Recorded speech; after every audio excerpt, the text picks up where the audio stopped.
এই দুনিয়ার পুরো জীবনটা এটা হচ্ছে লালসাময় একটা জীবন, লোভ, মরিচিকা, মায়াজাল। এই মায়াজালে আমরা আটকে আছি, ফলে মৃত্যুর কথা আমরা ভুলে গিয়েছি। পাগলের মতো ছুটছি, আরো টাকা লাগবে, আরো খ্যাতি লাগবে, আরো যশ লাগবে, আরো দাপট লাগবে। আমার এত টাকা দিয়ে কি হবে? এত সম্পদ দিয়ে কি হবে?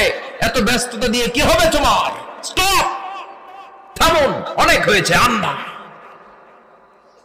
থামুন, take a rest, take a breath and think about death. Think that you have to go back to your Lord. একটু বসেন না, একটু ভাবেন যে আমাকে চলে যেতে হবে, চলে যেতে হবে। এই কোলাহল, এই ব্যস্ততা, এগুলো থাকবে, থাকবো না আমি। সাইয়েদনা ওমর ফারুক বলেছেন, মুতু ক্বাবলা আন তামুতু, মরার আগে একবার মরো। হাসিবু ক্বাবলা আন তুহাসাবু আলাইকুম, তোমার হিসাব নেওয়ার আগে তুমি একবার নিজের হিসাব